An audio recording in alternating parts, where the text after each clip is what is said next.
Are there? Do you have one? There's more. Oh, Yeah. Yeah, we have a bunch more, so if you need an Here, we can agenda. pass you. And then, Okay. Okay. Thank you so much.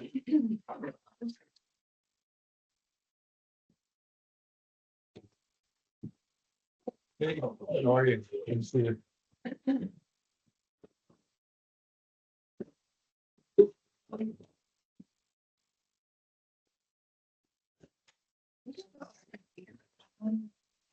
I think we'll listen. Should we get started, guys?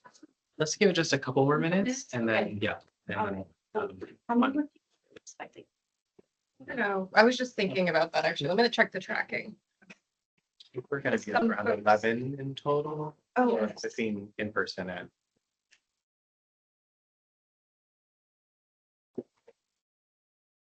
we can go over to the teams just. So I Yeah. can see.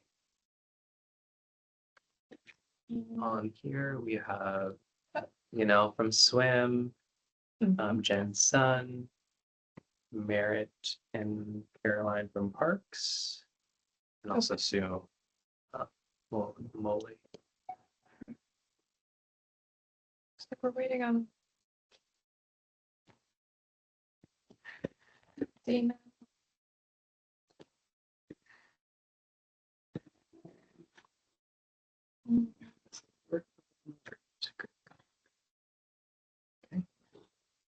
Thanks again for hosting us and helping us get set up with the tech. Yes, where is it all?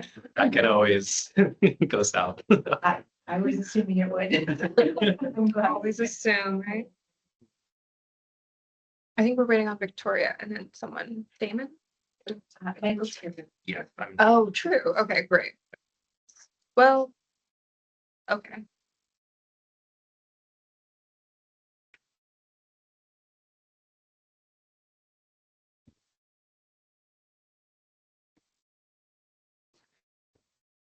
guess let's give it. We're almost at 1:35, and then I think we can start. And you're good with the auto recording. Yeah, I'm putting that on right now. Yeah, I can tell. For the folks who are joining virtually, if you can't hear us at any point, please do send a note just so we can make sure you can hear us. Thanks for joining.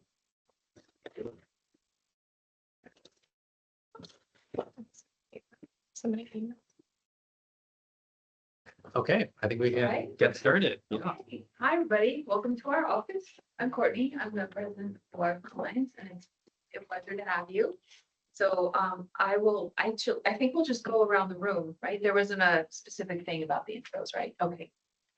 Thanks again for hosting us. My name is Betty Charles. I'm with EDC. Excited to work with you.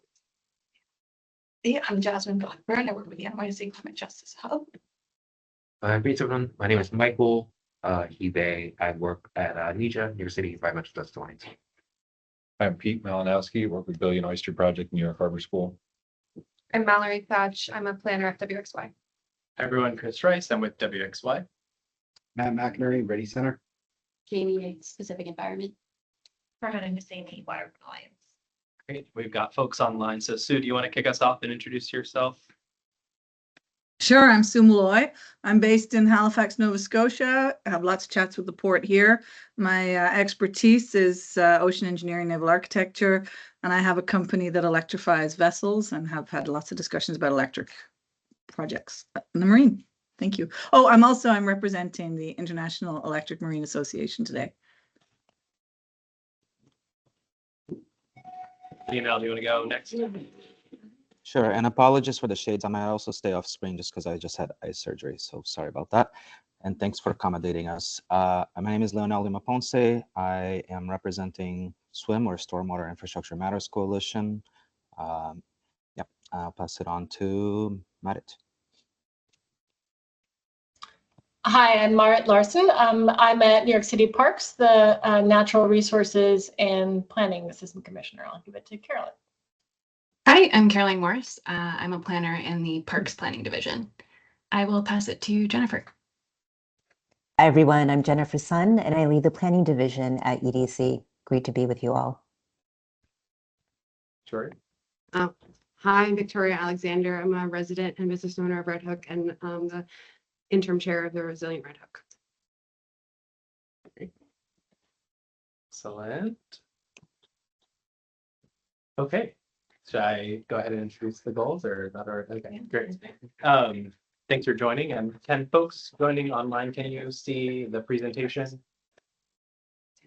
You can, okay. Great. So yeah, welcome to the first round of advisory group meetings. The goal of today is really to make sure that you all have an understanding of the process that we're in, sort of what's happened to date and sort of what will come out of this process. We want to review some of the key constraints and opportunities that have started to emerge from the initial planning work. And we really hope to leave sort of with a sense of some of the initial priorities and concerns that you have, so that we can inform sort of the planning team's work at this sort of early stage of the process. Just a couple of quick housekeeping things. We did share sort of like a set of pre-read materials and an agenda. Moving forward, we want to get that to your aim as a week in advance so you have adequate time to review. So apologies I came a bit late. We're also recording all of the meetings and posting those online, and the intent is to keep those online through the GPP process. And that's just another way for folks to understand the discussions related to this process, and also sort of just to promote transparency around what is shared. Great, so this is the agenda for today. I want to sort of give you an overview of where we are, what to expect, talk a little bit about sort of the engagement that's been conducted to date and what we expect to sort of happen moving forward. And then we've got a little bit on sort of the initial site context, opportunities and constraints, and then really opening it up to discussion. Definitely, I want this to feel sort of informal and sort of casual. So as we're going through, if there are questions or things you want us to clarify, please don't hesitate to interrupt me. And that's same for folks online, and I'll try to make sure that I check in there as well. And then we have some city folks on the line. They're really here to listen, to understand the conversation. They can answer sort of key critical questions that come up, but we don't want this to sort of just turn into just a Q&A with the city. We really want to hear from you all what your priorities and concerns are. We can definitely come back, at next meetings with specific answers, or maybe you can try to communicate in between meetings, but just so we don't want it to turn into sort of just straight Q&A. Any questions? Great. Some of you may be aware the sort of overall process timeline was recently extended. This project was originally supposed to wrap sort of early 2025, around end of December, early January. And the city and the task force sort of announced a 3-month extension. So now the project will wrap, the idea is March 2025. And we just wanted to outline sort of what we see as sort of what we gained through that extension. Obviously, that's more time for planning and engagement, which is really core to the work that we're doing here. On the engagement side, we've added additional public workshops, which we'll talk through in a bit more detail. And we've included both in-person and virtual options. We tried to be responsive to some of the initial feedback that we heard, which is not everyone loves the sort of science fair open house style of the first couple of workshops. So there'll be different formats moving forward, including small group discussion, Q&A, small group work sessions. There's an additional task force meeting, and you'll start to see this in some of the early engagement findings, but there are definitely some groups that we don't feel are well represented in the process yet. And so we're planning out some targeted engagement to make sure we're reaching those folks. And we also just want it to be clear both to the advisory groups and to the public in general that there's a clear integration of the engagement and planning work and that they speak to one another. So this is the updated project timeline. It's November 8th today. I had to check that. So sort of what to expect next in terms of the public workshops is that we anticipate a second public workshop sort of in the middle of December right now, or sort of beginning early December, thinking December 5th, although we're working on finalizing a space before we can sort of share that out as a save the date and open registration. Question? December 5th, the murdered cities of being street in their hook. Got it. What do you, okay, we could connect on that. We're trying to make sure we're not overlapping with other major events, so thank you for flagging that. I'll talk in more detail about what we envision for the workshops, but there'll be one sort of a couple at the beginning of December. We would come back to the community in early January to explore sort of site-specific actions, which I can show what we're thinking for that. And then in early February, there'd be a set of scenarios that we kind of present to the public, and folks would have an opportunity to provide feedback and prioritize certain aspects. The task force is meeting sort of monthly on a sort of monthly cadence through March 2025. You can see the schedule here. And I'll talk more about the advisory groups and sort of how they fit in. This is our first meeting. We anticipate having another in December and then a third in February. I see the planning team work line here is getting cut off, so we'll update that when we share it out with you all. At a high level, we see the AG's role is, obviously some basic things, just like attending the meetings, reviewing the materials that we share, and participating sort of as an active participant. But really, we want you to sort of provide feedback on the planning framework and topics and priorities as we move through the planning process, and specifically from your sort of expertise and perspective. Additionally, we're hoping that you can help communicate outward about the project, so we're make sure we're reaching a diverse set of stakeholders as we move through the process as well. So this is sort of what we're thinking right now in terms of the advisory group meeting agendas. Again, this is an iterative process, so I think we'll continue to refine this. Today, we think is a little bit more open-ended. We want to just understand your high-level priorities and concerns. We're going to present some of the engagement findings and some of the planning context to sort of ground that conversation. And what we'll do is we'll take this feedback, synthesize it, and share it with the task force to inform the next conversations. By the time we get to advisory group number 2, we think there'll be more specific planning work sort of related to potential land uses, sort of the distribution of open space, if there is open space, if housing is considered, more specifics on that. And so I think we'll start to get into some of those site-specific ideas. And then by the time we get to advisory group number 3 in February, again, there'll be those specific scenarios that we'll want to get your sort of like direct and specific feedback on to inform the task force sort of selection of a preferred site plan towards the end of this process.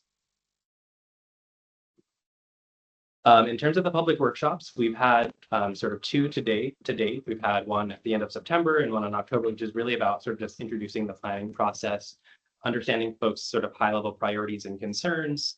And really just since the site is private and folks can't get to the site beyond sort of the limited public site tours, trying to help them understand what's there. We see public workshop 2 being focused on sort of opportunities and constraints. We want to sort of introduce relevant case studies, introduce more of the planning work, introduce some of the potential land uses that the planning team is considering, and really collect feedback to inform sort of what happens in public workshop 3, which is again where we're going to potentially use a physical model to start to collect ideas around sort of site-specific actions. So where do people want to see open space if there's open space? So what's happening at the port? And we'll share some pictures on sort of what that might look like. And then again, public workshop 4 is where we present those scenarios to the public, any draft recommendations that come up through the process as well, and the community would sort of provide direct feedback on those scenarios and recommendations. This is just a photo from our first workshop back in September at the Mikio Center. So you have a sense of what that felt like, that there were, a few hundred people there, good turnout. We also had a second public workshop one on a weekday night, had about another 100 people show up for that. For public workshop 2, we're thinking about the sort of presentation where we share a lot of information. That's like feedback that we definitely heard is, can we have a presentation Q&A? And so that's something we want to integrate into the second workshop. So there'd be a lot of information shared, but then the sort of second half of the meeting would be an opportunity for folks to discuss in small groups. I do want to pause to take an aside to say there's also been feedback around having a town hall related to the project. And that's something that we are discussing both internally and with the task force leadership. And so, that's something that we're working through. Public workshop 3, which would happen in January, we're thinking that this would be sort of small group work sessions, 10 to 15 people using a model to actually test some of the ideas that are starting to emerge. This is an example from some of our work that we've done in Boston, Beacon Park Yards. And so this helps people sort of communicate what they're interested in, what their priorities are, but also understand the trade-offs of different things. Are certain uses need subsidy? Certain uses are revenue generating. We want to sort of bring the public into that conversation and sort of have them be a partner in helping us think through and plan the site.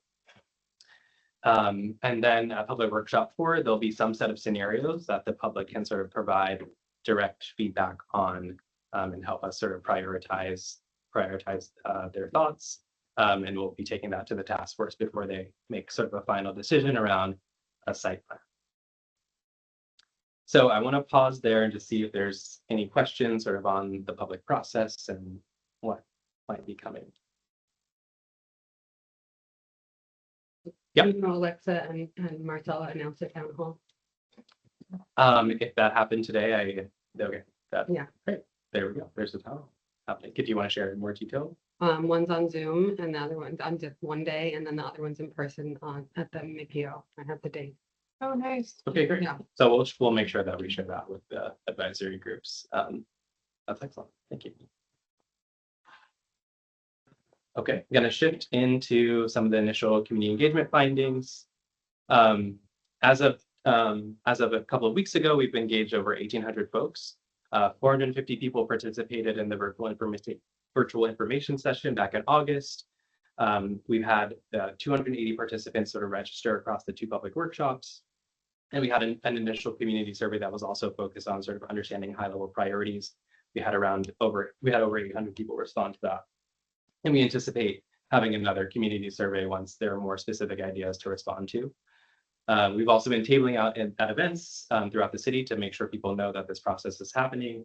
And we've also hosted a series of what we call sort of feedback sessions at the site at 90 Columbia.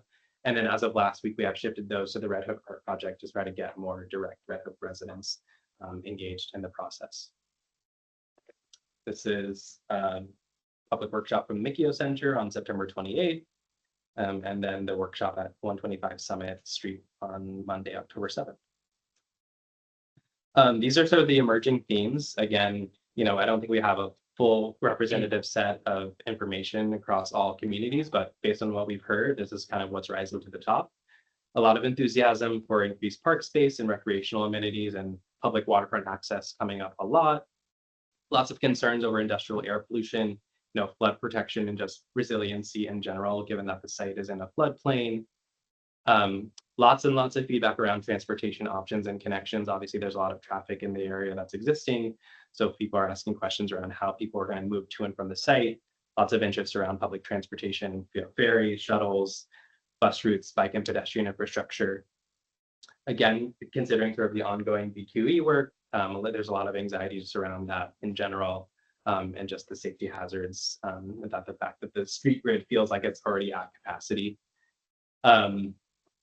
As it refers to housing and affordable housing, there's definitely been sort of a lot of comments around concern around luxury high rises in particular, towers. I think people are concerned around height, and a lot of folks have raised that there needs to be more affordable housing, and then also increased funding for NYCHA in Red Hook as well.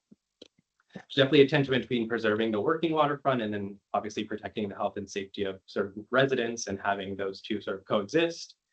There's been the desire to maintain small local businesses and to support them, and sort of mixed feelings around the cruise industry. But I think that's, as I've seen, is mostly related to sort of the impacts it has on the surrounding communities. And then a request for educational programming and space to sort of support maritime training and local community members with a sort of specific focus on trying to prioritize local folks in new employment opportunities. Okay, so any questions on that? I guess I have a question. I'm just wondering, because as an emerging theme, industrial and maritime growth sounds like a theme for industrial and maritime growth, but what's presented here is a tension between preserving working water. So I'm just wondering if that emerging theme, if there is an emerging theme around that's not a tension. You know what I mean? Is there an interest in maintaining industrial maritime growth?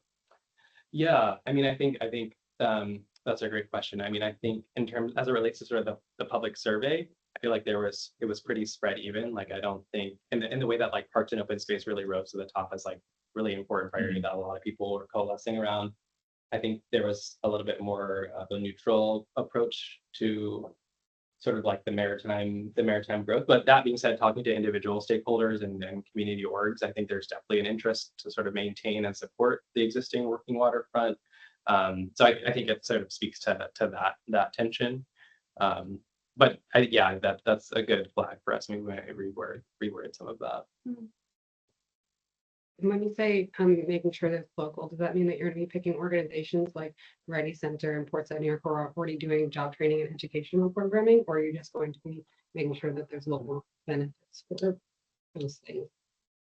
I would say that right now we're not making any specific sort of proposals or sort of action plans. It's for thinking about the implementation, more just sort of trying to catalog what we're hearing and then bringing that. You just use the word prioritize, so I want to make sure who you're prioritizing. I've got my hand up here. I don't know if Yes, you sorry, can see that. please interject, please. Yes, go ahead. Okay, so this is the first meeting and I am new to all of this. I'm just wondering, is it possible to just give a summary of exactly why this has come about? So is there expansion happening? What kind of expansion? What, is the nature of the marine terminal going to change? Is it going to expand? I mean, is this a complete, what could it be? Or there is a plan of some kind and now you're trying to figure out how you can engage with stakeholders to make sure that their interests are also considered? No, that's a great question. I really appreciate that. So just to zoom out a little bit, the sort of background and sort of how we got here is that over the summer, the mayor and the governor and the city and state basically announced that they're going to swap two ports. They're going to swap the Brooklyn Marine Terminal with the Howland Hook on Staten Island. And as part of that agreement, the city was going to re-envision the Brooklyn Marine Terminal. And the city has set out a few goals, and we can make sure to share this as part of in the AG drive, but those really maintaining a modern port and having industry at the core is a part of the city's goals. They also want to think about this site as a sort of mixed use community hub. And so they've laid out the possibility of open space, housing, other community facing amenities. And so that is sort of the frame that the city has set, sort of industry at the core, maritime at the core, but also thinking about this as a mixed use community and neighborhood as well. That I'm giving, that's very top lines, but there's more detail there, but that's kind of big picture. Yes, Leonel, go ahead. Thank you for that. I think that's a question that I wanted to ask maybe later. Similar questions to that, and I'm sure others have as well, as to what impact can we have within this process. But my question around the engagement so far is there, I mean, have you been able to kind of break down the participants? I mean, who are we calling community here, right? Because I think that's one of the questions that we have as Swim Coalition is how can we best represent our local members and partners in the area, in the immediate neighborhoods, but also how does this impact other similar potential sites and developments across the city? And so, if you haven't done that yet, are there plans to really give us a sense of who's included and who's not, especially given the stated role for the advisory group members to provide outreach? Yes, let me go. Sorry, I'm trying to click through some of the appendix. A little bit of a lag. And Leonel, I think in that file or that folder that I just shared with you, at the end of the pre-read materials, there is an engagement summary that includes some of that information as well. That's right. Trying to click through it now. It's happening. Also, just to clarify though, the people that came to the meetings necessarily weren't residents, like NYU students came, Columbia students came, and put dots on the board and took the survey. And since you're doing an anonymous survey, I could get a bot to do that survey for me for 100 times to push my agenda because you're not selecting who's doing the survey. So I think that, it's a little skewed. I want to clarify a couple of things because for the survey, we are collecting demographic data. It's voluntary, so folks can participate in the survey and not submit things like their race or their income, but we are definitely we've asked people to submit that information so we can track.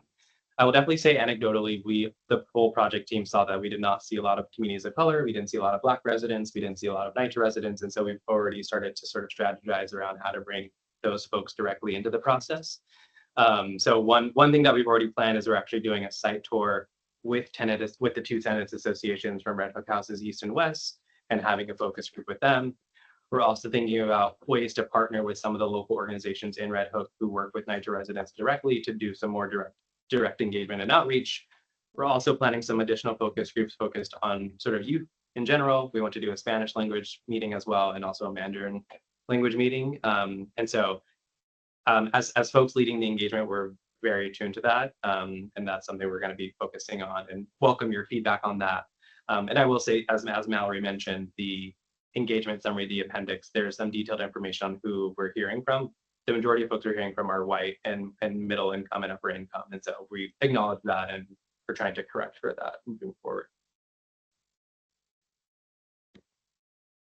Other questions around the engagement? I do have just a question / point. I think it'd be helpful maybe, and again, I know there have been two different kind of sections where folks can kind of drop in, one in McGill, one in Carroll Gardens, but it'd be helpful maybe to see the difference between, I guess, like folks from the Red Hook versus Carroll Gardens, because again, like they're next to each other, but they are at this point two different neighborhoods. Yes. And I would say Red Hook has much more access / risk being right next to the waterfront versus Carroll Gardens on Columbia Street. And just, I think it'd be helpful just to see those differences or potentially similarities in priorities in those different spaces. I really appreciate that. So that's something else I haven't mentioned, which is we are putting out a sort of initial engagement summary to sort of summarize everything that we've heard. And some of that includes disaggregating some of the data we've collected by neighborhood, particularly in the survey. So we are planning to do just that, which is to show sort of what are we hearing overall, and then sort of in Red Hook specifically, what are we hearing, in Carroll Gardens specifically, what are we hearing? So we anticipate that coming out in the next couple of weeks. So we'll be sharing that. Job training. Ready Center does it, Uprose does it. There's a lot of South Brooklyn organizations that do it. I don't think the community wants job training. I think they want jobs. And I think that's where like the tension between industry and the community comes, is that the people who work on the waterfront don't live on the waterfront. And there's a lot of distrust with the South Brooklyn Marine Terminal, where it was a Scandinavian company that's being built by a Scandinavian developer that's not hiring anybody from the community. And I think during the cruise ship conversations that we had in Red Hook with EDC, there was a lot of frustration about even the way that they did job fairs and job training and in engagement in the neighborhood to even offer the opportunities that were coming in through the cruise ship. We made a list of them to the EDC, and they should be on file with Alexa Utiles's office. So I think these are testimony because the cruise ship has made promises and just all kinds that have not been delivered on, and the job offered and the job training and the way EDC managed those was not actually impactful for the neighborhood.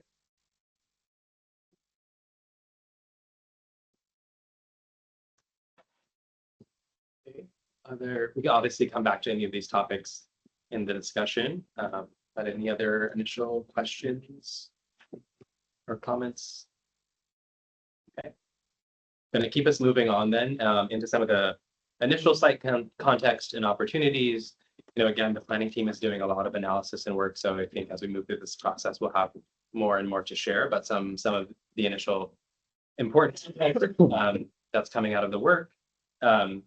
So I think one thing that's really critical to mention about the site is that currently there are a lot of non-maritime uses on this site. It's around 40 to 50% of the site has non-maritime uses. Just to talk through some of them, Manhattan Beer, formerly Phoenix Beverages, used to receive shipment via cargo via boat, but they don't anymore.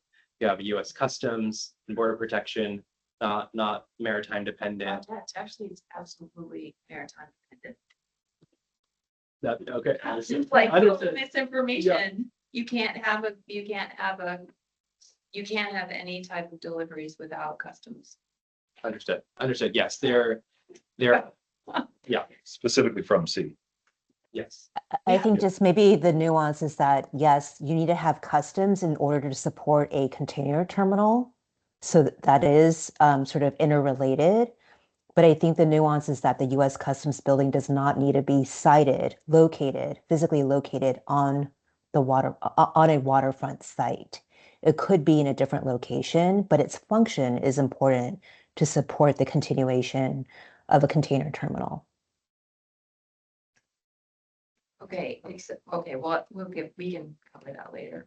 That unless stuff is getting trucked back and then, yeah, anyway, that's not exactly right. Go ahead. Okay, if the assumption is that there will be no more container related shipping, then you're correct. So that's an assumption, but I don't think that assumption has been made. Yeah. So yeah, I wouldn't, yeah, okay. It has to stay on the site. It doesn't have to be maybe on that piece, but Yeah, it has to be really close. yeah, just so we all understand.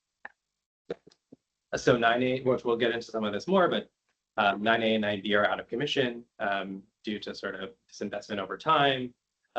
There's a lot of storage on the site. Yeah, so just, sort of making this point that currently a lot of the site right now is not maritime. But so the assumption then with that statement is that means that, I mean, okay, you can keep going. We'll go back to this slide. No, there's not sort of an underlying point just to say that currently around half the site is not maritime uses. And that's because the Port Authority kind of gave up on the site a long time ago and then disinvested in it. Yeah, it doesn't have any, it doesn't imply anything in terms of future uses. Yeah. Yeah. It implies that it was mismanaged. Right.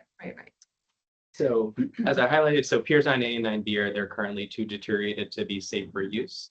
But as probably many of you know, the city received a $164 million mega grant. And the sort of application for that was to reconfigure Piers 9A and 9B into a marginal pier. So that this sort of highlights the sort of potential area for reconfiguration. I think that because the city has $1 federal to do that, that seems like that is a piece that seems fixed, that is moving forward.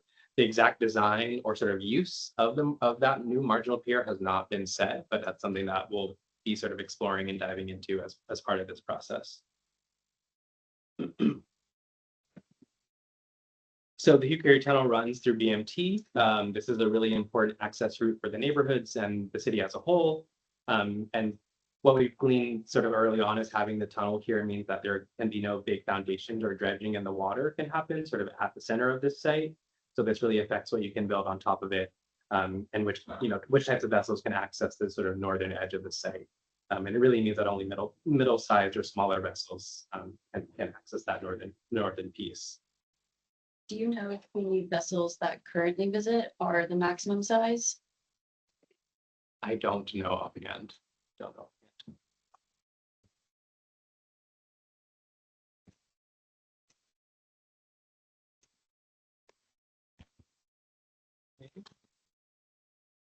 Moving into what we think are some of the early opportunities. BMT has the potential to be planned for not just for today's maritime industries, but also the industries of the coming future. So right now, the working waterfront generates around 500 jobs, but the city thinks there's an opportunity to sort of increase that sort of good and green maritime jobs in the future.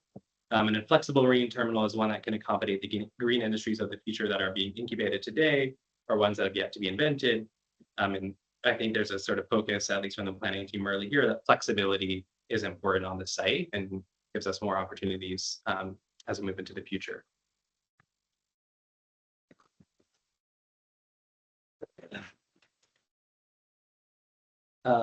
Sort of another sort of opportunity here is that the BMT can increase jobs and accelerate the local economy, but also potentially routing truck traffic off neighborhood streets or onto waterways as blue highways. And the main access points for BMT industrial uses are at Hamilton Ave, Atlantic, and Congress, which makes sense as key entrances and exits because they're closest to the highways. And the site may be able to further draw trucks off local streets. And I would just add that, again, that's come up in the engagement a lot, is what are the impacts of traffic and what are the opportunities to reduce that truck traffic in particular.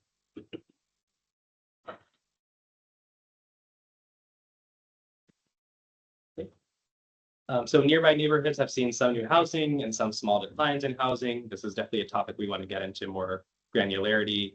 It's on our sort of like research and analysis, upcoming things we want to take on. Rent burden in the area is at 35%. And while that is of course too high, it is lower than the citywide rent burden, which is 43%. So we all know that the vulnerability of the Red Hook and Columbia Street waterfront district to flooding and big storms like Sandy and day-to-day tidal flooding. There's also already much protection work happening with the Red Hook Coastal Resiliency Project. And I think there's a hope that BMT can integrate with that planning process to make sure that there's a high level of protection but also providing new public space, public access and green space. We did learn that the Port Authority built a sewer network on site to manage drainage needs for BMT users. And this includes a separate system for stormwater runoff and sanitary sewage. The stormwater generally drains into the East River, as is common for large waterfront campuses because it reduces demand on the combined sewer. But all the sanitary sewage is delivered to DEP's combined sewer system for treatment. And EDC is currently surveying the capacity utility of the system. We hope to have more information on that in the future. Okay, so BMT right now, it's the biggest and accessible waterfront area to the public in the Inner Harbor. And BMT is also an incredibly important industrial area and will continue to be. But by reworking the industry to a more optimized area, potentially, there's an opportunity to provide greater waterfront access to all surrounding neighborhoods. And there's a sort of a variety of types of open space that could be considered: greenways, destination parks, pocket parks, so waterfront promenade. New green space in the design of the built areas could provide a healthier environment for what is largely an EJ area, where we see high rates of asthma, diabetes, obesity, and other negative health impacts.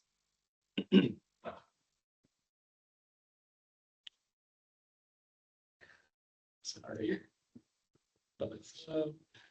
There's also been a lot of thinking around sort of how BMT can become a site of belonging, and that really centers accessibility. I think some of the early thinking is that BMT is a large site for the city as a whole and could offer many benefits sort of both locally and citywide. We definitely acknowledge that each adjacent neighborhood sort of has many different communities within them. And BMT should build on the cultures of these many communities and also create a new iconic place with the imagination of all New Yorkers and people who dream of visiting the city. Some of the core issues that we know that the city is facing: equitable access to jobs, housing accessibility, opportunity for new businesses, and undoing environmental harms. So these are some of the big issues that we think this project could potentially take on. So yeah, that's sort of where we are with our initial sort of site context and opportunities. Again, I think we'll have a lot more information to share as we move through the process, but sort of still kicking off. Yeah, I'm gonna pass it over to Waterfront Alliance for the discussion. So a couple things. One is that Waterfront Alliance has our own opinions. We have some major concerns about the project. So I think what we should probably do is we'll silo a little bit here. So because I'd like to speak as a committee member as opposed to a facilitator, and I think that would be more fair to everybody. And I really don't want, most of all, I really don't want what Waterfront Alliance thinks to influence the outcome of the conversations. I see us much more as a kind of the administrator of the process and help. If we can host here, we're happy to go anywhere. I think the only reason we're here is that there wasn't a virtual hookup on the Columbia Street, right? So so anyway, I just want to make that clear, because I'll speak up and I'll have really strong opinions, but I don't want you all to think that that's going to influence the way that we interpret the results or of the meetings or how we'll represent the discussions of the advisory group. All right, so I'm going to pass off. Sure. Yeah. Okay, well, so I think what we wanted to do for this section, and we'll include everyone in the conversation, is to essentially just go through these questions. We can go in order, or we can just keep it really informal. Happy to just take your thoughts and your ideas. I'll kick us off with the first question. Feel free to chime in, and then we can just have a conversation. Does that sound okay? Yeah. Awesome. Okay. So all of you represent a different organization. All of you have different perspectives on what the BMT might look like, or your engagement with the BMT right now. So from your perspective and from the perspectives of the communities or organizations that you represent, what is the most critical priority for BMT now and moving forward?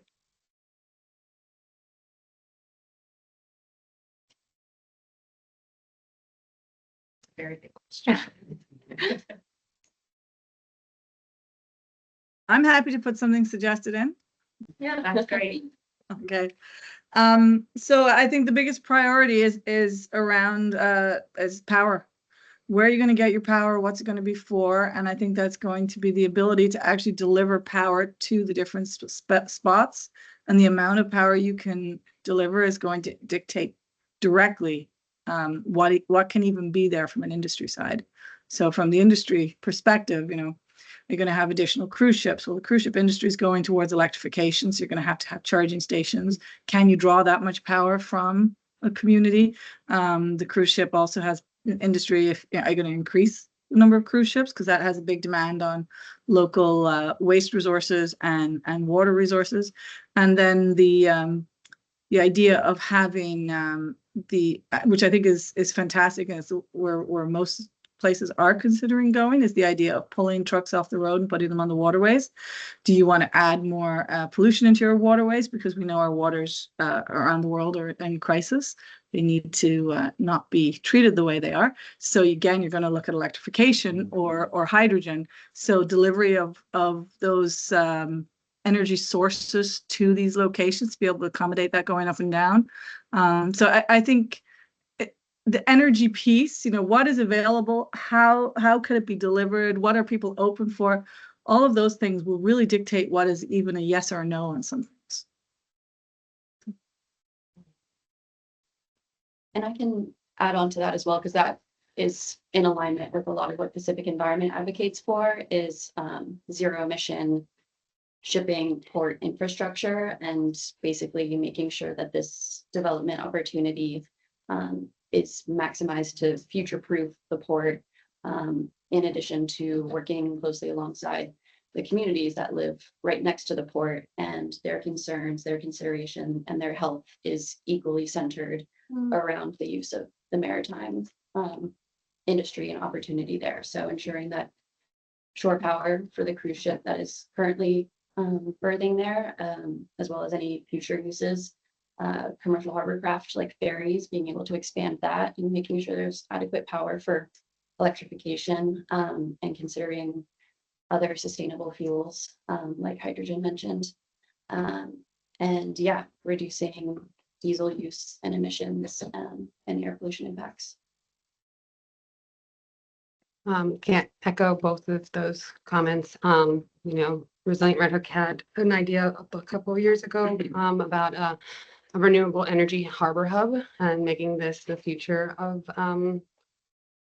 renewable energy, hydrogen production, long haul shipping charges, we want zero emissions. And I think that this is not breaking ground tomorrow, and that the industry is going to change along with in the timeline that this project is going to be in moving forward. And I think that we should plan for what the industry looks like in 20 years, not what it looks like now, because we are not going to be finished until and the industry will catch up to what we're doing. So I think that we have a real opportunity here to electrify. And one of the EPA grants that could still get in by the end of this year is for battery barges that could be housed here on this site. There's some IRA funding that we could get right before those door closes. And that was my question too, is the grant tied to the IRA funding at all? I'd have to get the specifics on that. That would be a change up here, a lot of things, if we were going to be losing some of that money because of Trump. Yeah, my understanding is the mega grant won't be impacted by election results. Hopefully. I guess I have a question.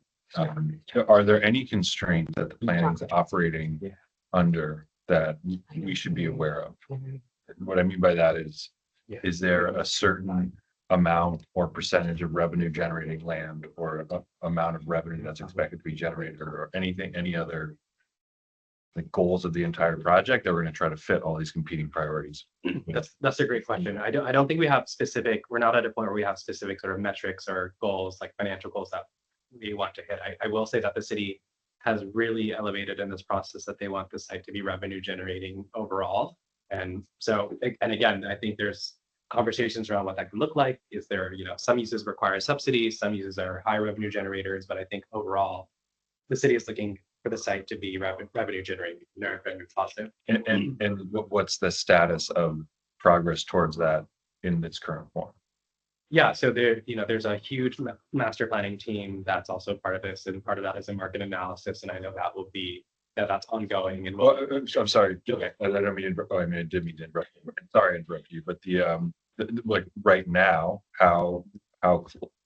where is the current site and current operations on a spectrum to revenue positive? got it. My understanding is that the current site and operations have been operating at a $4 million loss per year.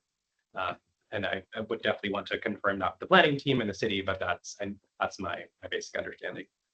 I just want to outline though that the EDC is not prepared to create a property that is revenue producing that they know nothing about. They have never run a maritime facility, and their management of the cruise ship terminal has been empty promises for the last 18 years to the Red Hook community. And there's not a lot of trust there that they could actually be the landlord and facilitate a profit that does not ultimately push their goals and their agenda to fulfill that revenue. Because rents and things like that will fill their coffers and they can do what they want with it. And that's what the cruise ship terminal in Red Hook is making money. None of that money is coming back into the community like it's doing in other communities. And there's a real, I think, they have an agenda that I think is not going to actually fulfill what the neighborhood needs, but what the mayor and the EDC want to happen here is they just put dollars over what's right. I can piggyback, and I work in Red Hook as well, that they're hearing economic mobility. They're being sold economic mobility, but what they're hearing is displacement, for sure. You know, and again, you had job training, not jobs. And that is an oversaturated market, particularly in Southwest Brooklyn. There's a whole bunch of job training and people come out and they're saying, I want to work in wind, I want to work for the Sims Recycling Center. And they say, sorry. And then I created the EDC Waterfront Pathways Program, which was for women and minorities to get into wind, waterfront, renewable energy. And they didn't hire a single one of them, but they invite them over every year and take pictures with people who look like the community. And then it's a let them eat cake moment. And I think people are very, very attuned to it in the community. I'm tired of it. And I would say in those 18 years, no jobs on the waterfront haven't materialized either. And only this year we have to pass a law that's still in rulemaking, trying to make sure I know all the terminology, just to hold the EDC and the cruise ship terminals accountable for their emissions and traffic that they're putting into the neighborhood after 18 years of promises and checks that even the borough president, who is now our mayor, said, hey, I'm giving you this $200,000 check, and then we never got it. So I think that there has to be real accountability and, you know, some restorative justice for the community to feel that we're moving forward with trust. So I think that the slide that showed the amount of non-maritime uses is misleading in the sense that if you're assuming that the current operations are representative of future operations, or the data about subsidies and jobs is right now is representative when the terminal has been, and this whole facility has been disinvested in actively by the Port Authority for decades. And it was grossly mismanaged for that as well. So the concern I think that I have is about any of the assumptions that are made about revenue generation without a full study of what it would look like if it were fully modernized, invested in, and if there were long-term commitments from the private sector to make improvements that would help them pay for the electrification and do all of that. So that's like a baseline concern that the Water Compliance has, and why that slide is particularly problematic. And that in the comments, you know, and the representation of information that has come through in this whole process related to maritime uses, it has been misleading in that way, in our opinion. To the community as well. And so I think the answers to your survey and to the answers to your community engagement cannot be trusted because I think the information is not represented correctly to the communities. Because new members of Red Hook are like, oh, why, what's happening? There's nothing happening in the port. They don't know that there's been historic disinvestment in that property and it's sitting there because it's by design.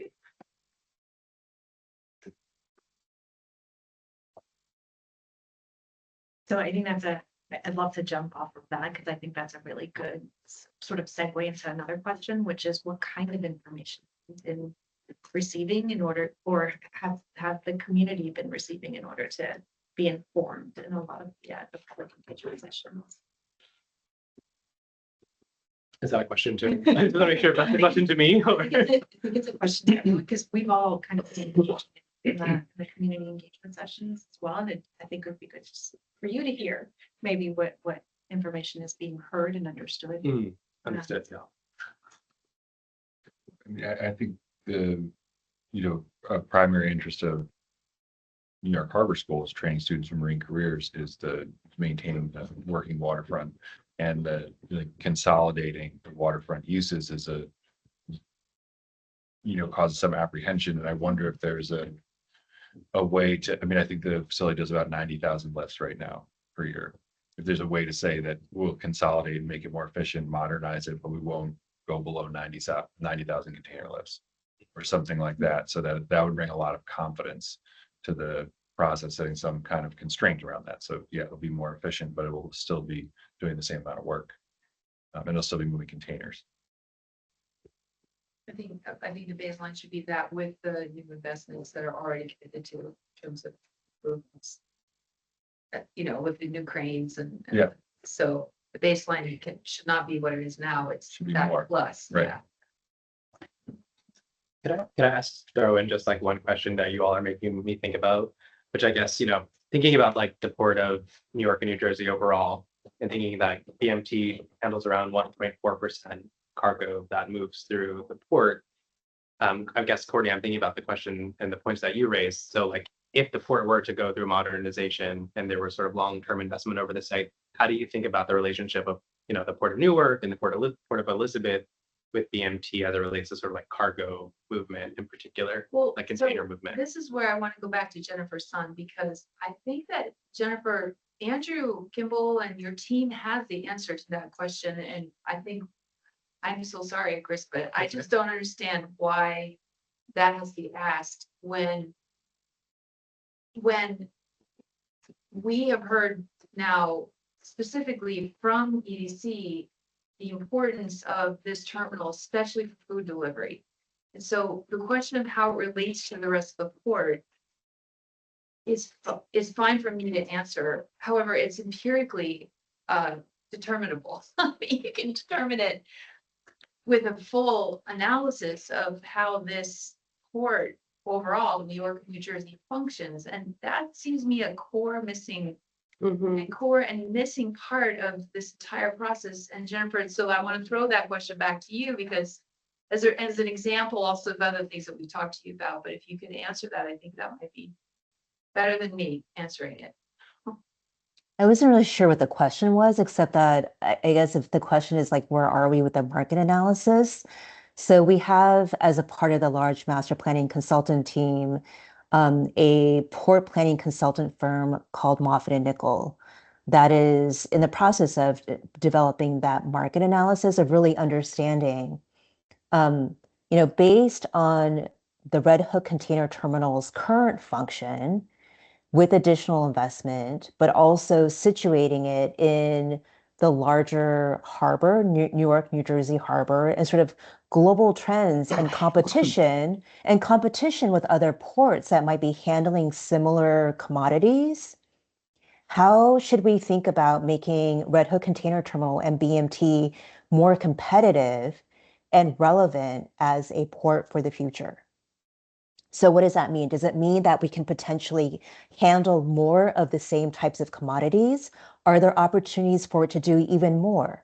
So currently, it is a port that handles a lot of refrigerated containers that bring food from Central America, South America, and the Caribbean. It competes with ports, as we're starting to learn, major ports like Wilmington and Philadelphia that are far more established for that line of business. Red Hook Container Terminal also brings in aggregate and lumber. Are there opportunities for it to bring in more of what we call break bulk cargo?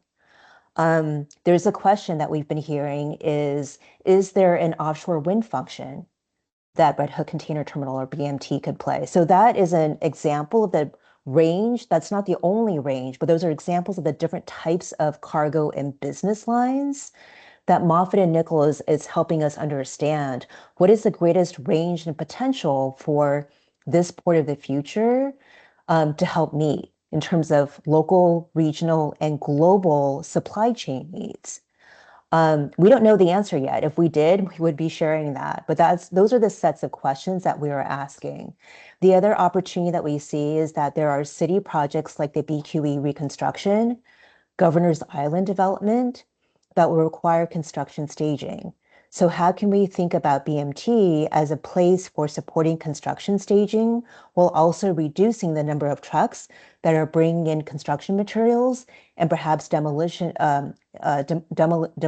materials out in the harbor to reduce the truck impacts of that kind of activity? So hopefully that gives you a sense of the types of maritime dependent uses that you would need for a report that we are investigating in terms of the future potential. Yes, great. Okay, so my personal recommendation of Waterfront Alliances is that what Jennifer just said is the basis of public communication and community engagement communication moving forward. That's lost. That's been lost. It didn't exist. It hasn't been lost. So Courtney, it hasn't been lost. It's more that we are learning this information, and then the intention is to share that in the public engagement that we described moving forward. Yeah, great. I'm just saying, I think it's great, and it has to be the core piece of the communication, in our opinion.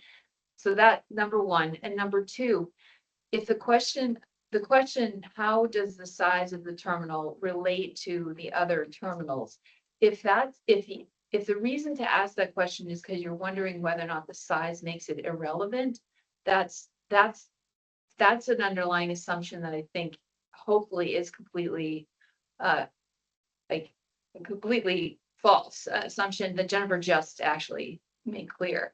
So the size of it relative to the other port facilities is an important question and something to ask, but it's about what it can uniquely do that those port facilities cannot do. Okay, great. I just want to make sure that that's understood. Yeah. Okay. Yes, and I'll just clarify, we're not comparing BMT or Red Hook Container Terminal with other ports based on size. It's more based on their function. What types of cargo are they handling today?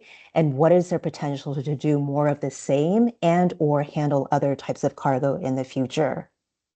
Yep, great.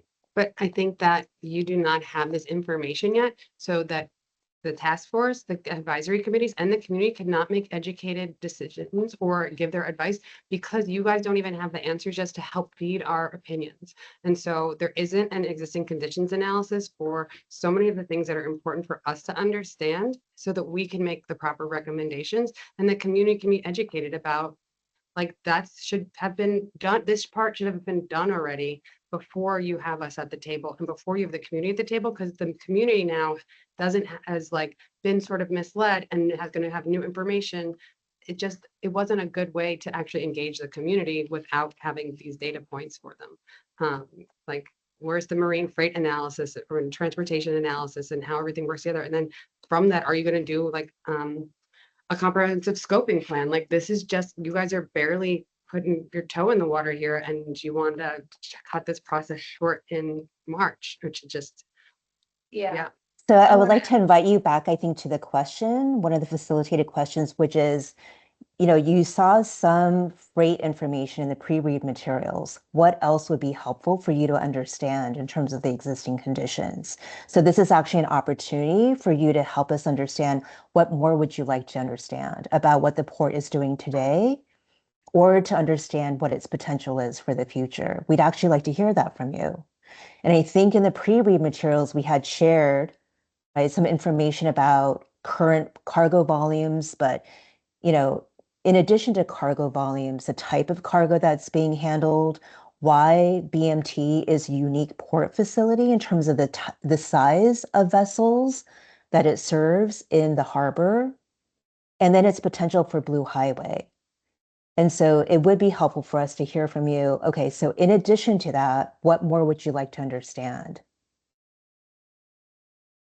I would like to understand like what part of this is bedrock and what is infill and where's the water line here? Where's the land use study? Where's the manufacturing plans and financial structures? I want a maritime freight analysis to show us what other ports have the potential to do and where are there holes in the market that we can capture. Like we're doing business planning here, it sounds like, for this port which is not our job. Yeah, it's really not, well, And us. let me just say. And you don't have the information even to give us to make it our job. It's like, give us the information and then we could even consider it, but you're asking too much of volunteers. Just one thing from Waterfront Alliance, my perspective is that the slides again point to an emphasis on things that are non-maritime related. So the slide that talked about all the open space opportunities, the greenway and converting one of the piers to a public open space. The problem with the way that that's presented. Oh, yeah, the problem with the way that that's presented is that you talked about, and there was a couple sentences about, making it an iconic place that many people would want to go to, that it's a place where people would, when they come to New York, would want to go there. That's an assumption that you're making, that that's something that's needed. The assumption that the maritime portion of this is needed is not as clearly spelled out in this information. Mm-hmm. And why would you, and then there's all kinds of issues that the Waterfront Alliance has with why another iconic park is necessary next to the national iconic waterfront park, which is Brooklyn Bridge Park. So anyway, that's all of our stuff, but I think my larger point is there's an imbalance in what is being presented. Understood. And I Agree. just to respond quickly, I think these types of conversations are exactly what can help us frame the next public workshops and the information we share, and to make sure that it feels well-rounded and it's responsive to what you all are discussing. I also want to highlight that what we're sharing in this deck is ideas about opportunities. These are not proposals. These are not what's moving forward. This is what's coming up in the conversation so far. And some of this also relates to what we're hearing from the public engagement. There has been a huge emphasis on utilizing the site for increased open space. Again, Yeah, but you can question I'm the sorry. I mean, I'm not gonna stop talking because I'm so sorry to dominate, but you guys set it up that way. Because the first question you had in the first, I've already said this to EDC. The first question was an open question in the entire process without any context.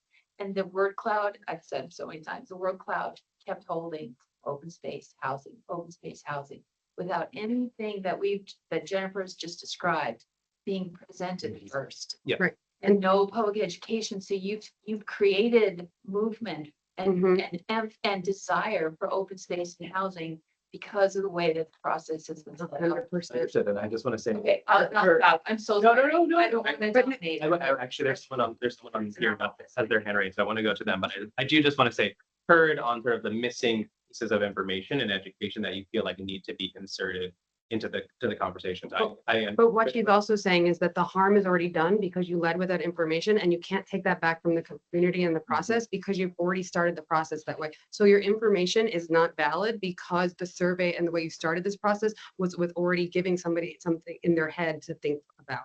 So it's like you've angled the apple and then changed it to the carrot. So they can't stop thinking about the apple. I understand what you're saying. I'm gonna go to Leona online. Hi, not to pile on too much, but I think that this might speak to, and we know that everybody in this room is trying to make the best of what they've been given in the situation, and we're all trying to respond, but I think there's an assumption that we have all this information, right? That's what people are responding to right now, and that the community is going to come already informed, which brings up the question of the general project plan process versus an actual environmental review process that includes impact statements, that includes impact assessment potentially, that includes potentially ULURP at this scale. And how does the SMIA and the Waterfront Revitalization Program, how do they fit into this process, being that this is an SMIA, Significant Maritime Industrial Area? I think that it would be great for us to understand what are the implications of not having that analysis done, not having that be part of the process, as onerous as it can be on communities and on consultants and stakeholders. because this, as people have said, seems insufficient for us to be able to be informed and to take this back to our stakeholders, to have conversations with one another, to really give you an informed feedback, especially by March. If this is a starting point and we are going to have those activities happen and we can respond to those, that's one thing. But given that timeline, it doesn't look like we'll be able to do, in spite of, or whether or not the damage has been done, right?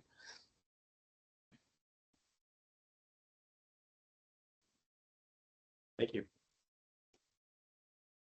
So it sounds like you've Just one thing to quickly address in terms of GPP. A GPP includes an environmental review process. So when the city and state in partnership start the GPP process after there is a preferred site plan and vision plan for BMT that's approved next spring.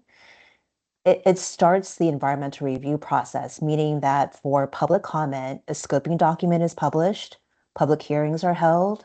It goes through that usual environmental review process as you would through ULURP. At the same time that the GPP is also available for public comment. So I just want to make sure that people understand that we're not somehow avoiding environmental review as a part of going through GPP instead. Can you repeat the question again? Because I had an answer before we went down that other rabbit hole. just what kind of information have you been hearing, and how that's informed, or the communities, and how has that informed their responses? I think that I've been hearing a lot of no housing, and that's been twisted into that we just don't want no luxury housing, and then people say, well, we'll take affordable housing, because I think that even market rate housing doesn't seem affordable to this community, and based on the economy and the election results, I feel like that there is the feeling that even if they're market rate, they're inaccessible to a majority of the community members that are within the area because of the 30 or 40% in affordability rate that you quoted. But I think that they also feel that housing has to be on the table because it's being presented that it has to be on the table because it keeps being brought up at the meetings and mixed use. And it seems like that's the mayor's office's agenda and the EDC's agenda, not you guys. I'm sorry. But that I think that they're pushing that, and that's why people are even discussing it, because I think that actual jobs and resilience, like resiliency, coastal resiliency, flood, and the next Sandy, this neighborhood, even though it passed, is not, if Sandy happened tomorrow, we would be in the same place where we were 12 years ago. And yes, there are plans to do something, but it still hasn't happened. So I don't feel like that people really understand the information because they are getting pushed an agenda, and their priorities about like what can really impact how could we fix some of the things that haven't been fixed in the last couple decades instead of let's make more housing for people that can't afford it. Just one sort of quick thought in response to that is, I heard and understand, and whether you as organizations or individuals disagree with the fact that housing may be considered, I do think as a facilitator and someone who's leading engagement, the city being transparent around what it wants to look at as potential uses for the site is positive. Like we don't, I understand that you may disagree with that, without even being mentioned, but it's better for the city to be transparent about what it wants to look at as a part of this master planning process and what it may consider. I just think it's worth noting.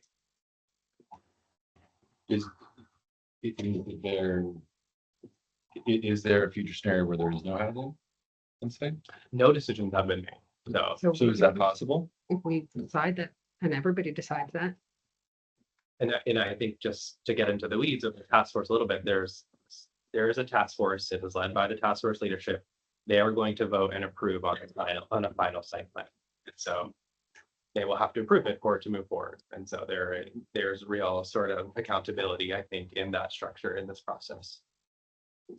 So it's also speaking to the people on the task force and making sure that they know. And all of this will get back to the task force. Exactly. Okay. What's the process? Can you just remind us one more time about what's the process of all of the advisory groups and how it gets back to the task force? Yeah, so we're recording this meeting, we're taking notes, and we will produce a meeting summary, and we'll share that in the sort of shared drive so you all can see what we recorded. And that is the same information that we're going to be passing on to the task force. We work very closely with the planning team and EDC to build out the task force agenda. So when we think it's appropriate, and this is something we'll do as part of this process, is making time to really highlight and elevate what's coming out of the advisory group conversations. It's already been being raised by the task force members and the task force leadership specifically. They want to know what the advisory groups are saying. And so there's a real, I think, real interest from them to have this sort of directly impact their thinking and have them be aware of what you all are talking about.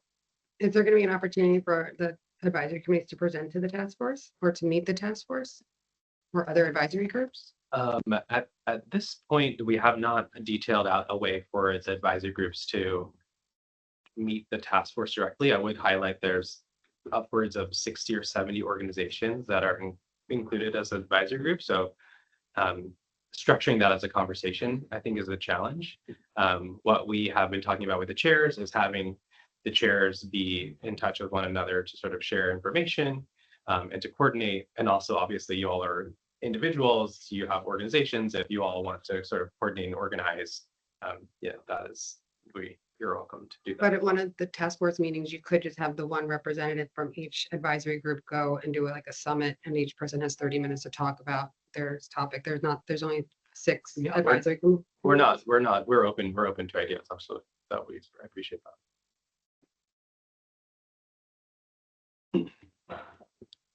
Okay, you had your hand up. Yeah, I just want to answer the question real quick. What I also hear is a lot of worry about trucks. And again, people have, from what I've heard, again, seems like Columbia Street is already kind of a parking lot. And again, just like, the port being more functional and more of a working word from what I think it's something that Nature's interested in. I think we want to make sure that we are trying to take trucks off the street as possible and shift things to zero emission or as low emission as possible.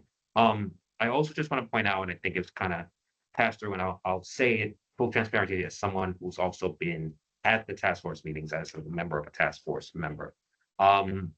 If you can go back to the slide about the sewers. Yes. This was something that was shared with us. Actually, could you go where it actually shows like the oh yes, this is some of the outfalls. This is something that we were made aware of at the second meeting, but I don't think there was at least I don't remember, and I attended both of the in-person meetings. I don't remember seeing something like this. I actually pointed out that there is a separate sewer system for the site.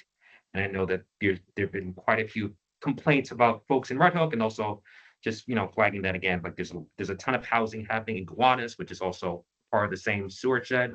I think there's a conversation about resiliency, and we should also be mindful that again, how is this process matching additional capacity or just general capacity concerns on the existing sewer system.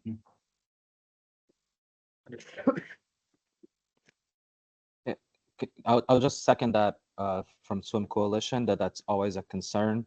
And just because the sewer is separate does not mean that it's going to have no environmental impact on the outfalls, right?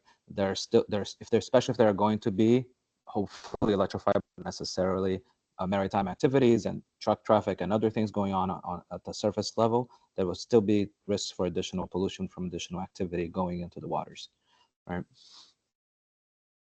Thank you for that. Along the same lines, are there sort of previous planning work or community initiatives that the team should be aware of? And if I could just add a caveat there, the planning team is looking at past studies and proposals. So this is not in lieu of the team doing its own work, but we want to hear sort of you elevating particular things that you think are worth noting.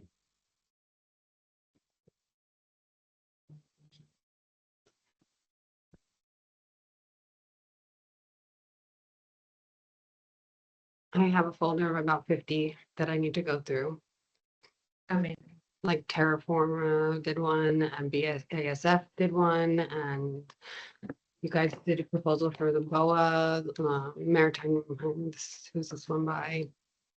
Oh, that's just the capstone for that. I mean, yeah, Resilient Red Hook has a lot of studies that have happened previously that I need to have time to organize this, then send to everybody. It sounds like the next step would be for WXY to potentially meet up with Resilient Red Hook and. I get a, totally you know, a lot.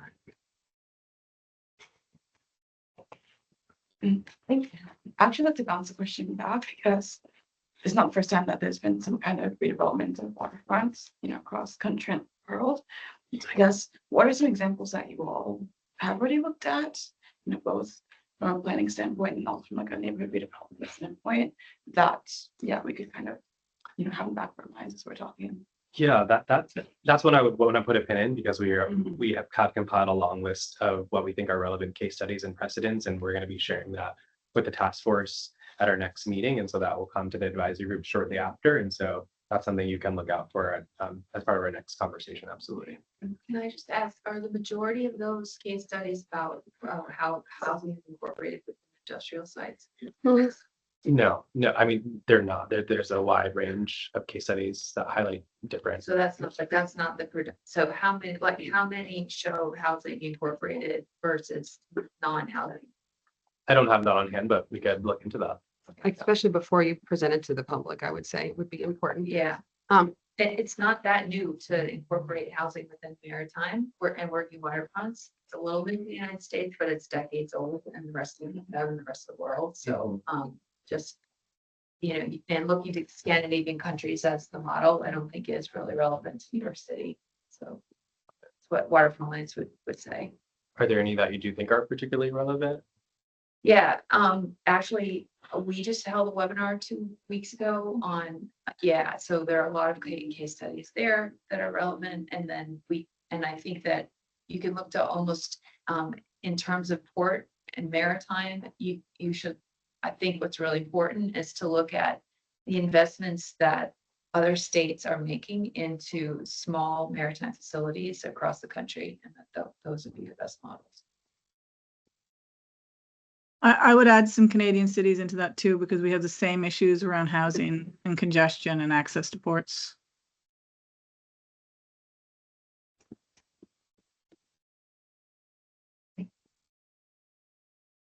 Any other thoughts? Sorry. Okay. I'm gonna just add 2 more questions and then I think we will probably wrap up. Okay. Because I think we're nearing the end, right? We have until 3:30 technically. Oh, we have until Yeah. 3:30. Yeah. Oh, we have lots of time. That's great. Let's keep going. All right. Okay. So I think one of the questions in here, which I think would be really useful for the team to know, is I think that the master planning process is now being developed. And I think what would be really useful is understanding from us what a successful sort of vision for the master planning process or for BMT might look like. And again, this is going to the communities that we represent, the organizations that we represent, the perspectives that we have, and the knowledge that we have.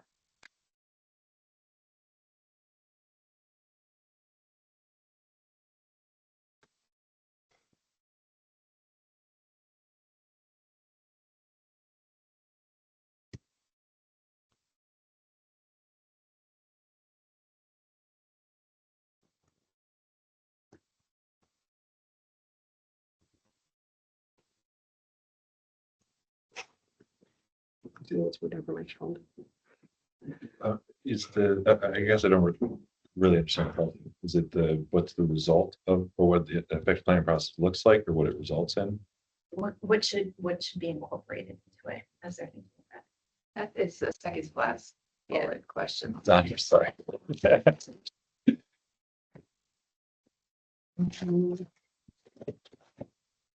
I think as a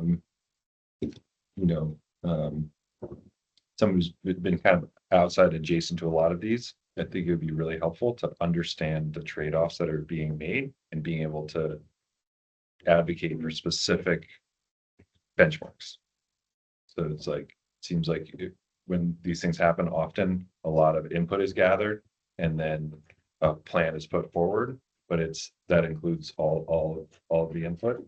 But it's hard to know how different input was valued and how it impacted things. So I think from what we've talked about today, is there a amount of publicly accessible open space there, a land dedicated, amount of land or amount of rent goal, or is there a amount of lifts goal, or like any of those things, and to being able to see that level based on input would be really, I think, incredibly valuable.